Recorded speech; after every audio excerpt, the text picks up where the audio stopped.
Lama-lama lagi gitu ya, saya undang Bapak Dr. Budi Endarto yang akan mengulas nih lebih dalam mengenai entrepreneur marketing di kampus Universitas Wijaputra. Halo, selamat pagi menjelang siang, Pak Budi Pagi, Endarto. Rizky. Pagi. Oke,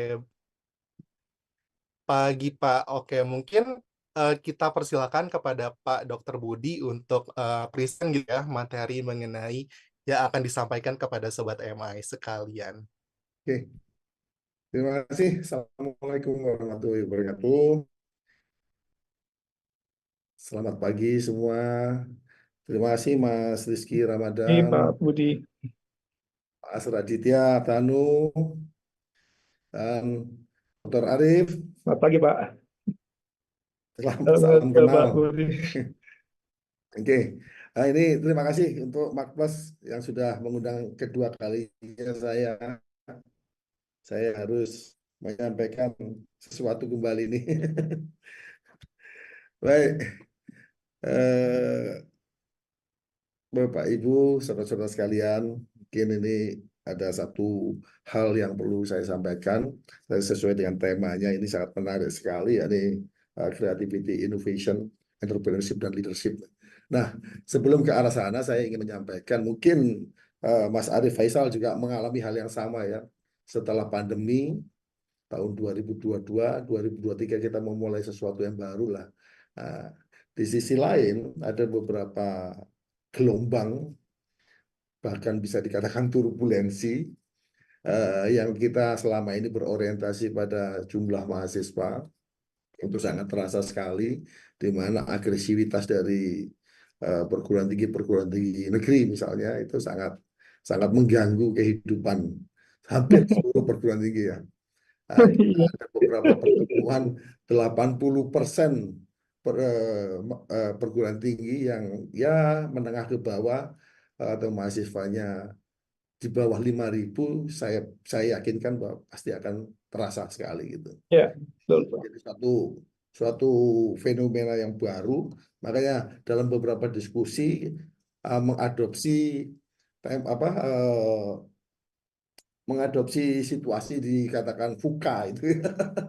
Volatility, uncertainty, complexity, ambiguity. Nah, ini suatu suatu kondisi yang patut kita kita kita pikirkan bersama. Nah, perlu saya sampaikan bahwa kondisi ini juga berdampak pada Universitas Wijayaputra yang mahasiswanya waktu itu sekitar 4.000, 4.500, akhirnya sangat jauh berkurang.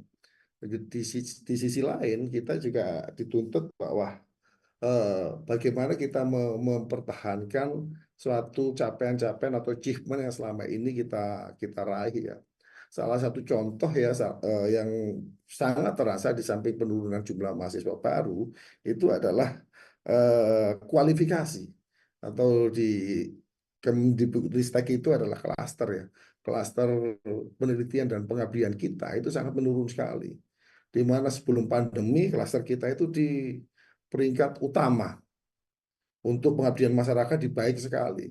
Begitu setelah pandemi dengan agresivitas perguruan tinggi negeri yang berstatus BH itu, akhirnya aktivitas kita tidak bisa maksimal sampai tahun 2022, akhir ya, kita masuk dalam klaster yang sama, yaitu klaster Pratama. Jadi kita sepertinya memulai lagi perjuangan ini. Saya pikir Mas Arief juga merasakan hal yang sama, Mas ya. Betul Nah, Pak Dokter Budi. Sama. Di Jakarta juga sama. betul. Nah, di sisi lain kita didorong untuk mengembangkan pola-pola atau konsep-konsep MBKM. Sebetulnya dari tahun 2023 awal kita itu berpikir apa yang harus kita lakukan. Kita tidak bisa terlena bebukan atau kita cuma pasrah dengan kondisi bahwa jumlah mahasiswa turun pasca pandemi dan kita tidak melakukan apa-apa. Kualifikasi kita mau turun semua, termasuk salah satunya adalah di bidang penelitian dan pengabdian pada masyarakat. Kalau di klaster utama kita bisa gagah gitu loh, memperjuangkan sesuatu bahwa kita berbasis riset, itu keren sekali gitu loh. Tapi begitu tahun 2022 akhir, udah habis semua. Bahwa kita memulai dari nol lagi, mungkin mengulangi 5, bahkan mungkin 10 tahun yang sebelumnya. Ini yang terjadi. Oleh karena itu Bapak sekalian, nah Dari kontemplasi yang kita lakukan, kita petakan bahwa kita bukan mundur, tapi akhirnya kita memutuskan bahwa kita harus scale up deh. Nah, itu dari pemetaan kita yang kita lakukan. Oleh karena itu, dalam tema saya ini, eh, saya ingin menyampaikan bahwa dengan kondisi itu, kami tidak turun, tapi malah ingin naik. Bahasa kami sederhana ya adalah ya scale up aja. Jadi mewujudkan Sociopreneur University. Ini adalah sesuatu spirit di mana sebagaimana kita ketahui ya, kita mulai di scale up di 2024 itu meyakinkan kita scale up. Sebagaimana kita ketahui awalnya maaf, kami pada waktu 2020 sampai 2022 itu masih berorientasi pada research university ya. Jadi perguruan tinggi itu kan ada tiga tahapan ya, dari kualifikasi lah. Katakanlah yang pertama adalah teaching university, itu sudah jauh kita tinggalkan. Berikutnya kita naik menjadi research university. Nah, pada saat pasca pandemi dan penurunan jumlah mahasiswa ini, kita harus berpikir kita harus kemana. Apakah kita mau mundur kembali atau kita naik? Ternyata kita hasil pemetaan dan kesepakatan pimpinan perguruan tinggi, ya mungkin saya sebagai rektor harus jadi yang terdepan kan begitu untuk menetapkan dan mengawal suatu program-program itu. Nah, akhirnya kita sepakati pada scale up, naik pada tahapan entrepreneur university, di mana di dalam entrepreneur university beberapa kajian atau secara teoritis itu kan ada dua ya, technopreneur university di mana hasil penelitian dosen dan mahasiswa itu bisa diterapkan pada dunia industri, dunia usaha dan dunia industri. Itu dikatakan sebagai technopreneur university. Nah, itu mungkin perguruan tinggi besar yang sudah mapan mungkin mengarah ke sana. Nah, ada satu lagi yang menarik, ini adalah Sociopreneur University, di mana hasil penelitian dosen dan mahasiswa itu hilirisasinya bukan semata-mata untuk pengembangan teknologi dunia usaha dan dunia industri, tapi bagaimana kita hilirisasinya itu bermanfaat untuk menyelesaikan permasalahan-permasalahan masyarakat, baik itu berupa ketahanan pangan, teknologi tepat guna, ya mungkin perlu saya sampaikan makomnya UWP itu ya di Susyu ini. Oleh karena itu, Bapak Ibu sekalian, Mas Raditya, Mas Arief, nah kita sepakati pada waktu itu adalah, sudahlah, kita memang harus di sini kita naik menjadi entrepreneur university, tapi berorientasi pada sociopreneur university. Oleh karena itu kita tetapkan bersama-sama, kita rumuskan spirit-spirit yang mendukung hal-hal semacam itu, kita kembangkan laboratorium-laboratorium dan hasil-hasil kajian yang bisa yang bisa diimplementasikan dalam konsep Sociopreneur University. Artinya secara garis besar hasil riset dosen dan mahasiswa kita itu sebagian besar dihilirisasi untuk menyelesaikan permasalahan-permasalahan masyarakat. Artinya ada, kalau tadi disinggung oleh Pak Mas Raditya, sangat menarik sekali ya. Apalagi dengan MPKM ini kan sangat peluangnya sangat besar sekali. Mungkin ke arah working with other tadi. Ini yang perlu saya mendapatkan insight juga dari Mas Raditya tadi. Oleh karena itu kita sepakati semua hasil kajiannya. Maaf, kita rumuskan beberapa laboratorium, kita kembangkan beberapa laboratorium yang berorientasi untuk melakukan penelitian dan mengidentifikasi social problem. Target utamanya adalah bagaimana kita memberikan social impact. Artinya, perguruan tinggi ini dengan insan-insan di dalamnya, baik itu dosen maupun mahasiswa, orientasi adalah bagaimana kita mampu memetakan dan merumuskan social problem, kita memberikan solusi dan memiliki social impact. Ini tujuan utama kita ke arah sana. Oleh karena itu, scale up UWP di tahun 2024 ini yang kita canangkan adalah Sociopreneur University. Kalau teknopreneur ya urusan yang besar-besar lah seperti ITB, ITS dan segala macam. Mungkin menghibur kami sendiri seperti itu. Ini yang perlu saya sampaikan. Oleh karena itu, Bapak Ibu sekalian, Mas Raditya, Mas Arief dan Mas Rifki, di akhir 2023 sampai 2024 kita mengembangkan beberapa laboratorium di mana dengan adanya laboratorium ini kita juga mengurangi kegiatan-kegiatan yang di kelas tapi bagaimana mereka ke masyarakat mengidentifikasi social problem, kita kembangkan melalui penelitian di laboratorium. Setelah itu kita kembali lagi ke masyarakat untuk melakukan penyelesaian social problem tersebut, dan itu harapannya adalah konklusinya capaiannya adalah bagaimana kita memberikan social impact. Beberapa laboratorium misalnya desain permesinan, karena kita banyak sekali menyelesaikan permasalahan-permasalahan di UKM ya, mungkin sebenarnya teknologi tepat guna di mana itu desain diimplementasikan dan diusulkan untuk paten sederhana misalnya begitu. Ini yang kita kembangkan beberapa tahun terakhir ini, termasuk desain produk industri, kewirausahaan. Kita juga kembangkan laboratorium tersebut, termasuk hal-hal yang bersifat praktis ya. Misalnya kita juga mengembangkan baking kitchen, bagaimana kita memberikan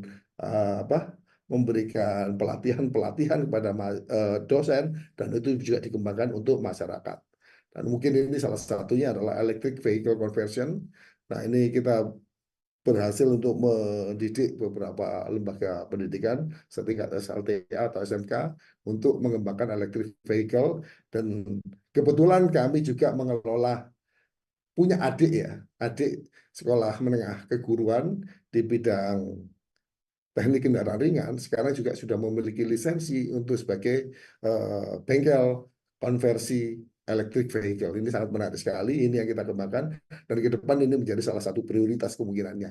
Dan yang terakhir mungkin integrated greenhouse, tadi di profile kita sudah sampaikan juga. Nah, ini seringkali yang menjadi permasalahan-permasalahan di masalah perkotaan, yakni ketahanan pangan. Sebagaimana kita ketahui sederhana saja,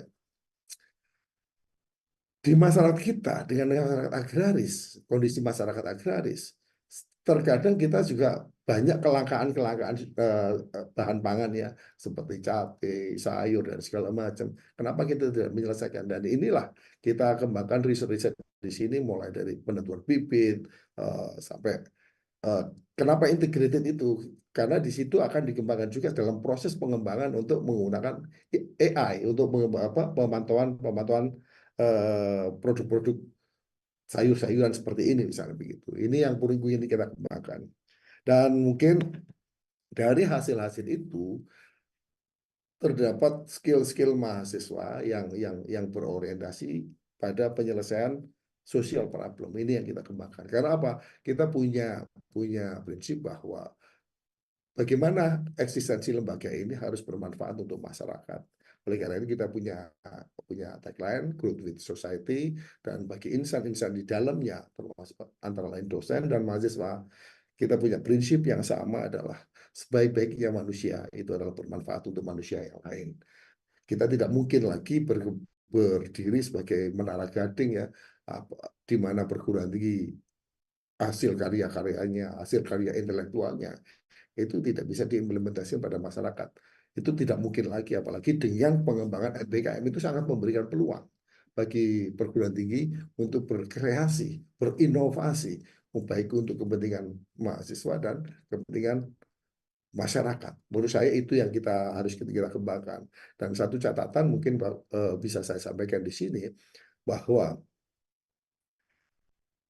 aktivitas mahasiswa di masyarakat untuk menyelesaikan permasalahan-permasalahan masyarakat ini adalah salah satu bentuk empati dan pembelajaran yang sangat baik sekali. Artinya apa? Kalau mereka bisa menyelesaikan permasalahan masyarakat, insya Allah kami punya keyakinan bahwa mereka akan bisa menyelesaikan permasalahan mereka sendiri gitu loh. Artinya apa? Nah, kalau tadi disampaikan di Mas Rizky tadi maaf di Pak Mas Raditano ya, mereka adalah case approach, misalnya proses pembelajaran. Saya pikir kita sudah melaksanakan itu, mungkin dalam konteks yang lain. Dan alhamdulillah dari hasil kita kontemplasi dan memutuskan untuk scale up menjadi Sociopreneur University, kita bisa lihat perkembangannya. Paling tidak secara angka kita melihat bahwa capaian meskipun di kelas pratama sebenarnya sakit juga ya, dari utama turun dua layer menjadi pratama, jadi menjadi perguruan tinggi yang mulai kembali gitu, meskipun bukan binaan ya. tahun 2023 kita mendapatkan hibah, ini satu parameter saja ya, hibah 9 judul di kementerian itu, di klaster Pratama itu awalnya di klaster utama, turun dari Pratama ya size-nya kekecilan mungkin ya, mungkin kekecilan. Ya nggak apa-apa lah, kita ikuti aja dulu, dan kita bagaimana kita mengembangkan. Alhamdulillah kita peringkat 1 di secara nasional untuk kelas pertama. Mungkin size kita bukan di situ, paling nggak di Madya lah, dengan 9 judul dan angkanya 619 juta. Ini bukan saya melihat dari sisi angkanya, artinya dari sisi ini saya melihat bahwa eh, jalan ini benar untuk perguruan tinggi UWP ini. Dan untuk perkembangannya di tahun 2024 ini kita masih tetap di kelas pertama, tapi capaiannya dari sisi pengabdian pada masyarakat karena kita sudah kutuk beberapa tahun ini, akhirnya semakin meningkat, bahkan 2 kali lipat daripada capaian tahun 2023 kemarin yang hanya 9, sekarang sudah bisa 18 proposal dengan nilai angka pendanaan yang lebih besar. Nah, dari situ saya punya keyakinan bahwa konsep pengembangan kreativitas, inovasi, dan entrepreneurship itu sangat-sangat relevan. Mungkin saya akan belajar banyak dari Mark Plus ya, bagaimana kita menerapkan ini. Tapi dalam konteks perubahan-perubahan, saya lebih menekankan dari ketiganya itu adalah leadership. Bagaimana kita sebagai pimpinan secara kolektif harus mengembangkan bersama-sama dari keterpurukan kondisi yang sangat turbulens beberapa tahun terakhir ini. Tidak bisa kita hanya apa ya, meratapi kekurangan-kekurangan atau kondisi-kondisi ini, Pak, itu, tapi bagaimana kita harus scale up, harus naik, harus bangkit kembali dengan orientasi yang kita miliki. Jadi intinya adalah kami memetakan apa kelebihan-kelebihan kita, yaitu yang kita dorong ke depan, dan insya Allah dari sini kita akan menjadi salah satu perguruan tinggi yang fokus kepada Sociopreneur University, bukan teknonya tapi kepada sosio. Dan ini harapannya menjadi satu spirit semua atau nilai-nilai yang kita kembangkan dalam pengelolaan perguruan tinggi ini menjadi salah satu spirit dan nilai-nilai yang berkembang untuk dosen dan mahasiswa. Saya pikir itu, Mas Rizky, kurang lebihnya saya mohon maaf karena ada keterbatasan ya. Terima kasih. Assalamualaikum warahmatullahi wabarakatuh.